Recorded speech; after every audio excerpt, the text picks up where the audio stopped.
in NBC's great parade of new shows.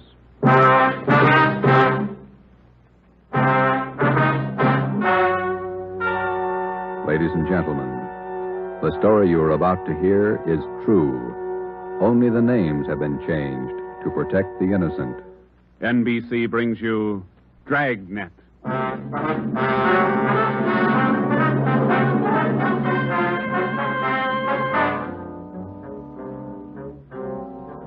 You're a detective sergeant. You're assigned to robbery detail. An armed gang of blitz bandits has started to work in your city. Their pace is fast, 4 and 5 robberies each night. The criminals are not amateurs. They're well armed, dangerous. Your job, get them. Dragnet, the documented drama of an actual crime, investigated and solved by the men who unrelentingly stand watch on the security of your home, your family, and your life. For the next 30 minutes, in cooperation with the Los Angeles Police Department, you will travel step by step on the side of the law through an actual case from official police files. From beginning to end, from crime to punishment, Dragnet is the story of your police force in action.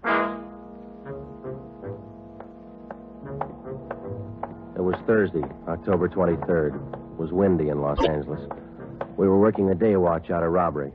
My partner's Ben Romero. The boss is Ed Backstrand, chief of detectives. My name's Friday.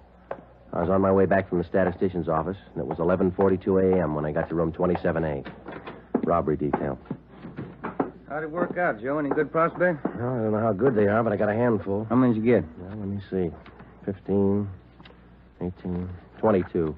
Ethel down in the stats office ran them on the IBM for me. There they are. Let's see. It's a gang of 3 men working on foot. Blitz robberies. They only take cash. M.O. is tie-ups. Work from 8 to 10 at night. One of the gang's tall, the other 2 short. And these are the men the machine sorted out. Under that heading, yeah. If our information's wrong, then so's the machine.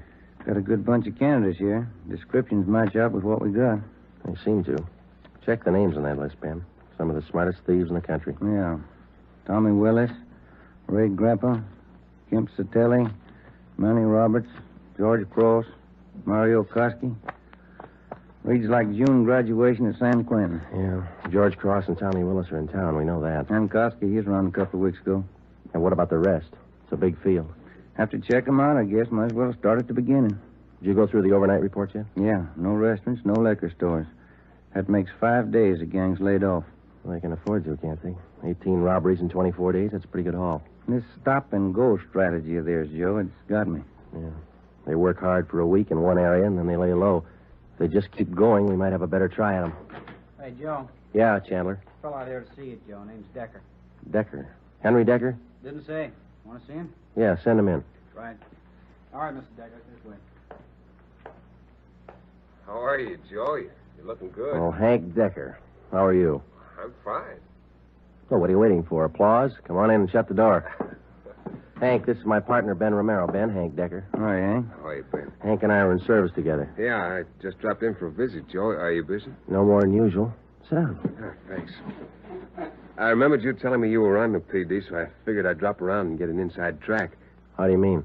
I just filed with civil service to take the exam next month. Figure I'd like to work at being a cop. He's shell-shocked, Joe. Great pep talk you boys hand out. You sure you want to be a cop? Oh, look, I'm 30 years old, Joe. I'm married, high school education, about a year at junior college. What's your wife think? She's not sold. Well, that's why I dropped in. How about coming out to the house for dinner tonight? You want me to sell her? Just talk to her. 7 okay? Yeah, 7's okay. I'm glad to have met you, Ben. Same here, Decker. See you again. Right. Bye, Joe. See you tonight, Hank. Well, what do you think, Ben? Ought to make a good cop. We had a list of 22 possible suspects. By 5 o'clock, Ben and I had checked out 2 of them who might possibly have had a hand in the blitz robberies of the 18 liquor stores and restaurants in the past 24 days. Number 1 man was Thomas Willis, Caucasian, age 29, 5 feet 11 inches, 175 pounds, dark hair, blue eyes. Number 2 man was Mario Koski, Caucasian, 5 feet 6 inches, 170 pounds, dark hair, dark eyes, large scar under his chin, running across his throat, up to and behind his left ear. According to our informants, and after questioning some of their associates, either Willis or Koski or both could have taken part in the Blitz holdups. We showed their mugs to the victims, but none of them could give us definite assurance that either Willis or Koski were in the holdup gang. At 7 that night, I went out to Hank Decker's house for supper. Met his wife, Linda, his 4-year-old twin boys. We talked about the Army, played with the kids for a while. Before we sat down to eat, we put the boys in bed. Hank was in the kitchen carving the roast. His wife closed the door to the kids' room, and we started downstairs for the kitchen. What do you think of our two atom bombs? They're fine kids, Miss Decker. Hank told me that you were worried about him wanting to join the force. I was 12 years old when my father was shot down. He was a policeman in Des Moines. He was only 37 when he died. I wouldn't know what to do if anything like that happened to Hank. What do you want me to say? But does Hank really want it? Can't you talk him out of it? You're his wife. Can you? No, I think it's his choice, Miss Decker. He's going to have to make up his own mind. I'm sorry. If it's what Hank wants, I guess I worry too much. A lot of women marry cops. They have, and they will, and they all worry. Hank will be all right. Will you guarantee it, Joe?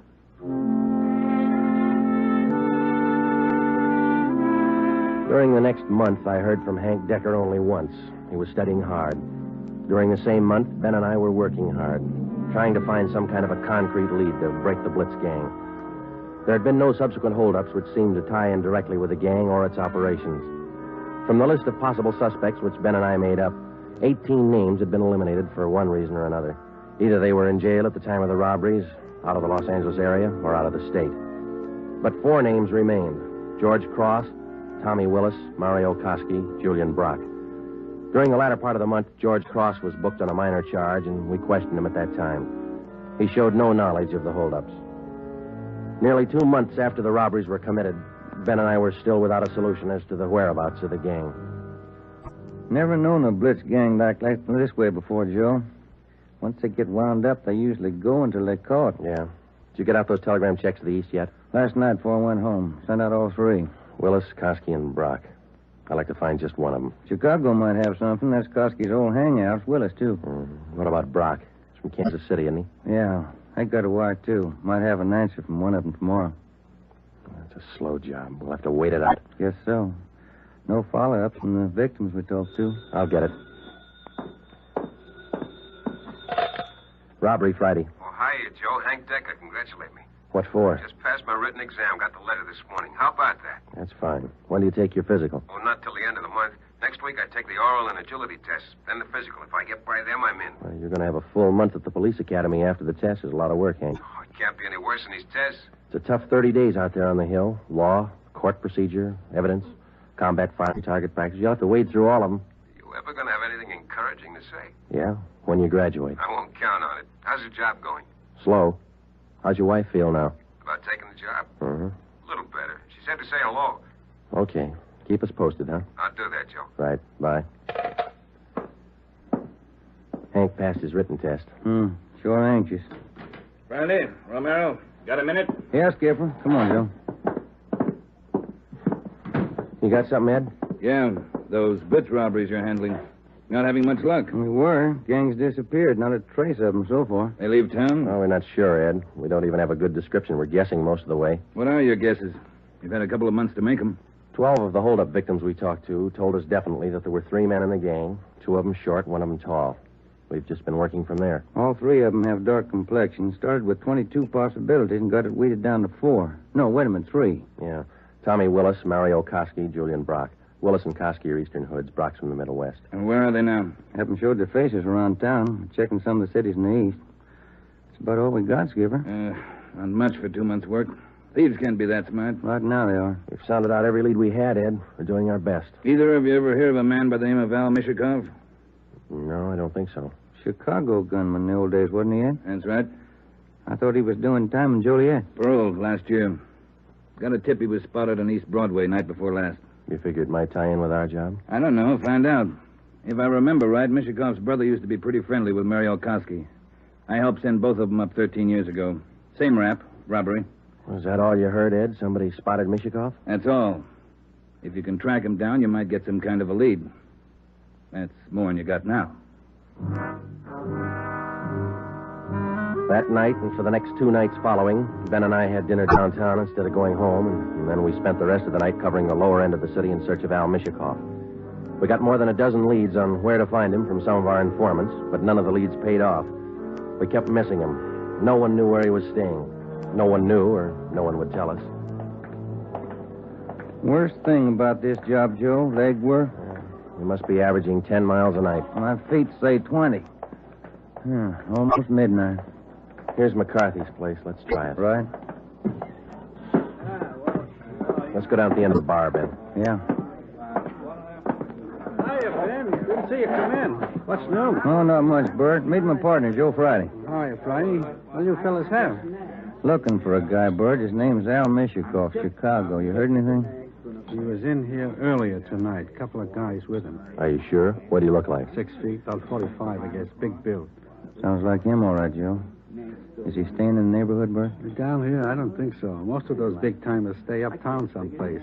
You looking for Mishikoff? I'd like to talk to him. How long ago was he in? Oh, about 8 o'clock. A couple of guys with him. They were talking about driving out to the airport. Something about Las Vegas. There's an 840 plane for Vegas, isn't there, Ben? I think so. 840, 850. I can't recall which. Bert, do you remember the exact time they left? Exactly. No. Say, there's one of the fellas that was with Mishikoff down there in the middle of the bar. Which one, Bert? There. One with a sandy hair, big chin. See him? Yeah. Want to talk, Joe? Come on. And Josh, you know what he said? He said when he was in Vegas last week. Pardon me. Killing. Yeah, that's where... Pardon me. I'd like to talk to you a minute. Yeah, who are you? Police, Sergeant Friday. Oh, have a drink, Sergeant. No, thanks. I said I wanted to talk to you. Square John, huh? Wait a minute, George. Square John wants to talk to me. Come on outside. We can talk better out there. I ain't done nothing. What's the pitch? I got a right to know. Let's go outside. Maybe I don't want to go outside. I think you better. Come on. All right. Quit shoving, you dumb cop, shoving people around. What are you trying to do here? Every sausage. All right, down this way. Car's parked up the next alley, Joe. Hey, look, what's this all about, huh? I got a right to know. You were seen with Al Mishikoff tonight. Where is he? Who? Al Mishikoff. You want us to spell it? I don't think you can spell your own name. Nobody's asking you to play smart. Where's Mishikoff? Out of town. What do you care? Here's the car. All right, inside, you.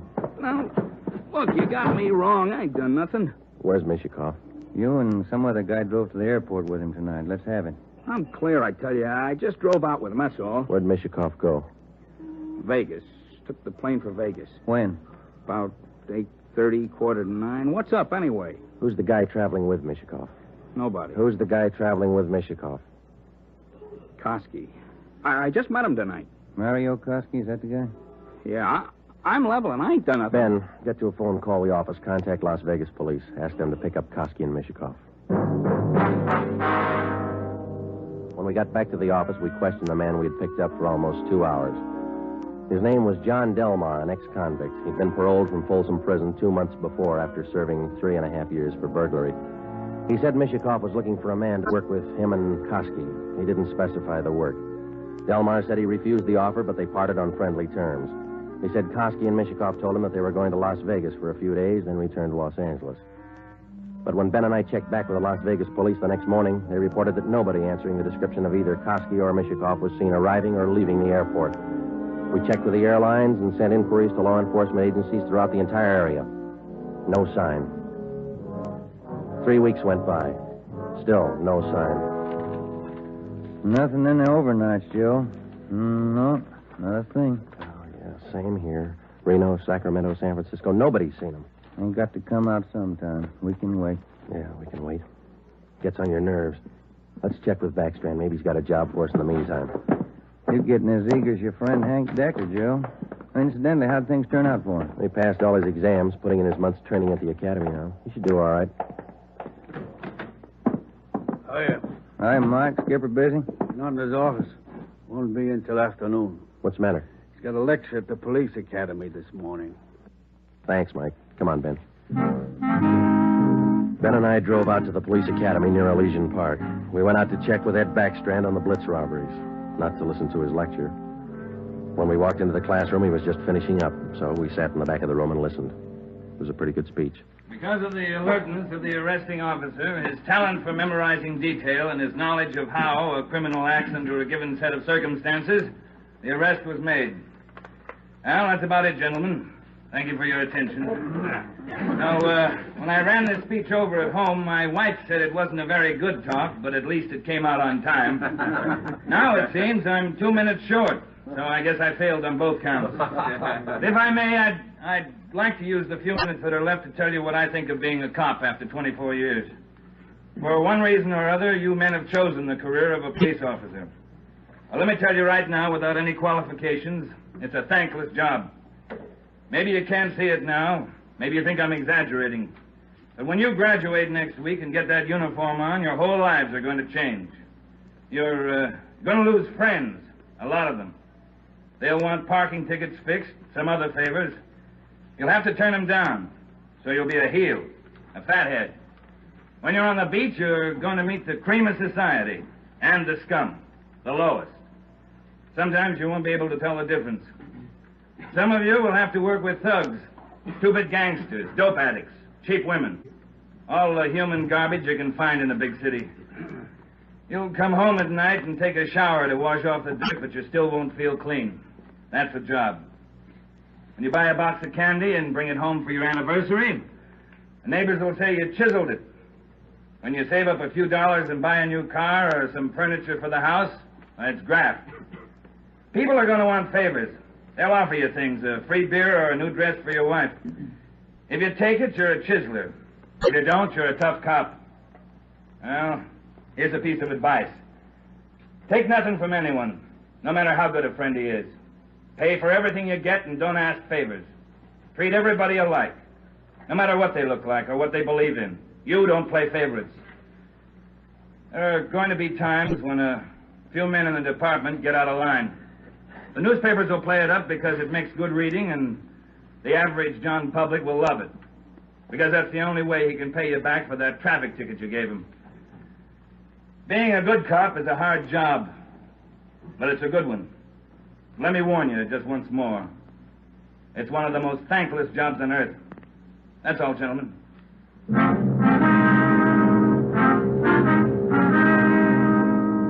The following week, Hank Decker graduated from the police academy and hit the transfer list for a regular assignment. He drew a job of teaching combat firing and boxing at the academy.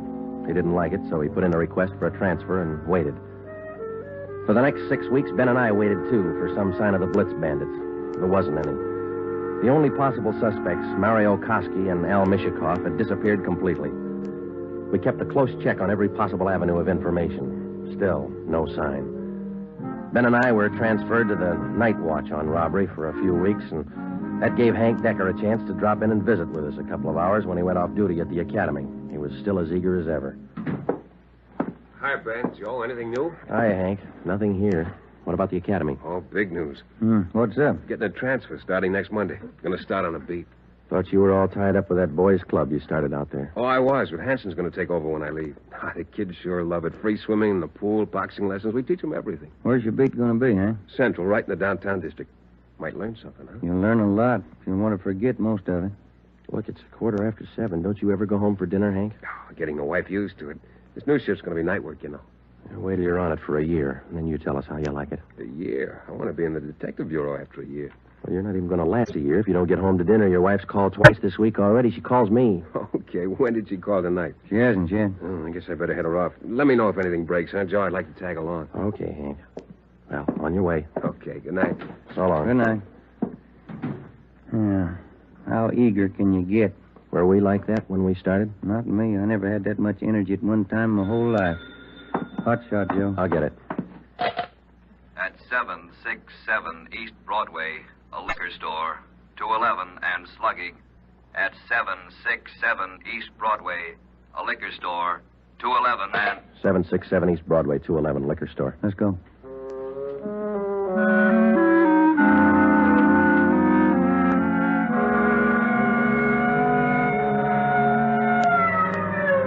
.767 East Broadway, King's Liquor Store. We pushed our way through the small crowd outside the door and into the shop. 2 patrolmen in uniform were already interviewing the proprietor.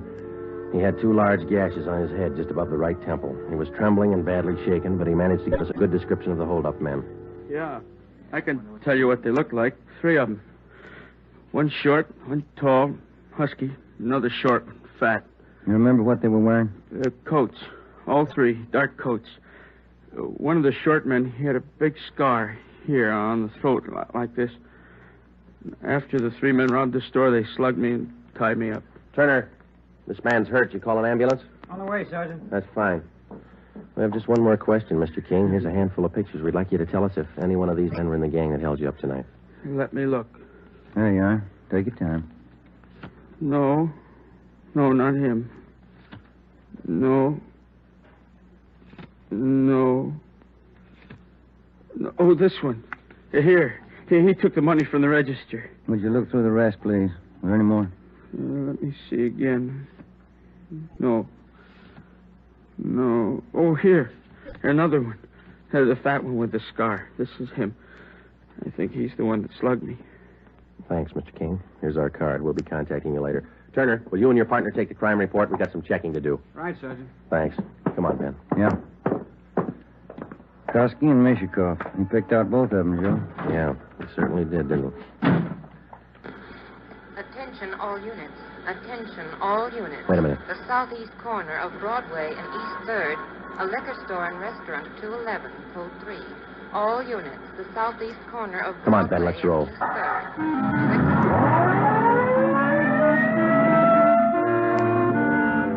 When we got to the liquor store and restaurant at Broadway and East 3rd, Ben and I knew for certain that Koski and Mishikov were back in the city and working hard. Their M.O. matched down to almost the smallest detail. We put a call through to communications, and the entire Central Division was alerted. Then we called Chief Backstrand and told him the news. He assigned a special detail from the Metropolitan Unit to patrol the area until further notice. But at 9:23 p.m., before they pulled out of the police garage, the Blitz bandits added 2 more liquor stores and 1 more restaurant to their list of victims. Early the next morning, Ben and I met with Chief Backstrand in his office. You got a make on that 3rd man yet? We ran his description through R&I early this morning, Ed. Closest candidate's a guy by the name of Julian Brock. Done time here in New York. Any tie-up with Koski or Mishikov? Mama sheet says he knows Koski pretty well. And that's good enough. Now, how do you think you're going to get these thieves? We've got the alert out, Chief. Special detail from Metropolitan Division's been briefed. Communications all set. All right, here's a tip for you. Tell the men if there's a hold-up call that only the car in the area of the hold-up will handle it. These thieves are no amateurs. They may try some decoy trick. Tell the men to stay in the area they're assigned to until they receive a call. Jake? We'll take care of it, Ed. You going to be on hand tonight? And when do you figure on starting? We'll have the full detail out by 6:30. Play it safe and start at 4. Why chance missing them?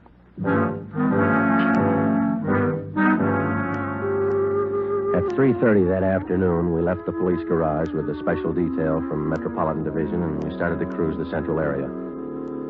We weren't looking for any action the first few hours, and we didn't get any. The 5 o'clock traffic in the downtown area was heavy as usual. Hope that gang holds off till after 6. We couldn't get out of this traffic if our lives depended on it. Well, we'd probably do better on foot if it wasn't for radio contact. Control 4 to 80K. Control 4 to 80K, your location. Get it, will you, Joe? Yeah, wait till I get the mic. 80K to Control 4. 80K to Control 4. Our location on Spring Street between 2nd and 3rd. 80K, stand by. 80K, call your office code 2. Call your office code 2, KMA 367. 80K to Control 4, Roger. KMA 367. Yeah. Now what do I do for a parking space? You know, you're lucky. That guy up ahead there, he's pulling out. Good. That hasn't happened to me in 6 months. Okay, hold on, Ben. I'll be back in a minute. Yeah.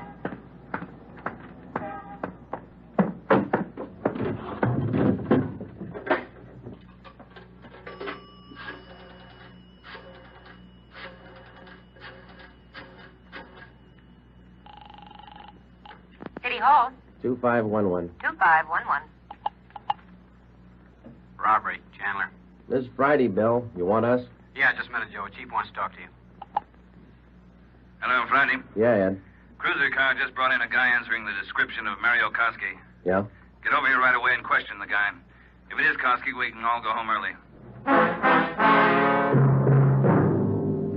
Ben and I went back to the office and questioned the man who gave his name as Conrad Larkin. It was Koski's approximate height and weight, same color hair, same color eyes. The resemblance to Koski's picture was evident. We questioned him thoroughly about the Blitz robberies, and then we checked out his fingerprints. The coincidence was hard to overlook, but we were satisfied. The man was not Mario Koski. There was a phone message on my desk to call Hank's wife. I called her, and then we checked with Chief Backstrand again and started for the police garage. It was 10 minutes past 6. Hey, Ben, Joe, wait a minute, will you? Oh, hi, Hank. What's all exciting? I heard about those jobs last night, the Blitz gang. How about tagging along tonight? What's the steer? You suit yourself, Hank. Plenty I do home for dinner. I told the wife I'd eat out tonight. You sure you're not due home for dinner? No, not tonight, Joe. Did you have any luck yet? Not so far, Hank. Maybe later on tonight. Come on, here's the garage. How close did you come to the gang last night? Not close enough. 2 steps ahead of us all the way. They sure must work fast. 5 jobs in a row. All right, Hank, let's don't rub it in, huh? Hey, Ben, watch it, will you? Yeah. Woman driver. How about it, Joe? You think I can make the outfit? You talk to Ed Backstrand, he might get you a transfer after a while. Yeah, I might try it. Joe, look across the street. There's a guy coming out of the bar. Where? In front of the bar. He's standing there. Guy in the dark coat, you see? Yeah. 2 other guys behind him. Who is it? I can't be sure. Ben, you better pull up. Koski. Looks just like his picture. All right. Come on. All right, hold it, mister. We want to talk to you. Run for it, Al. Copper! Watch it, Joe! Hank, get down. Get down. 2 of them down, Ben. Other than went up alley. Let's go. Did they get Hank?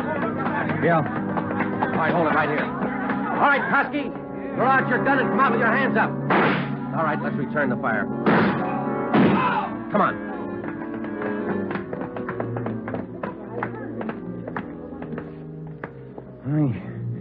He had his chance. Yeah.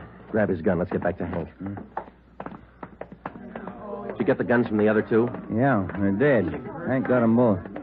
All right, one side, please. Officer, did you call an ambulance? Yeah, they're on their way. Come on, Ben. One side, please. Will you let us through? Hank, how you doing? Not so good, Joe. Ben, will you get the crowd black? Give him some air. Would you just move back? Joe, All right, easy, Hank. They'll be here in a minute. Hank? Hank? How's it going, Joe? Gone? Yeah. Come on.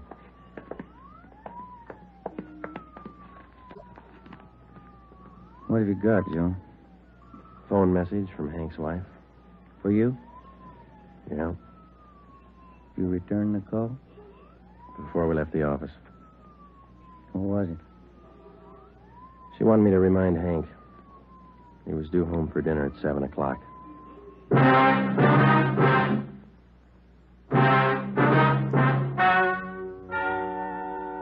The story you have just heard is true. Only the names were changed to protect the innocent.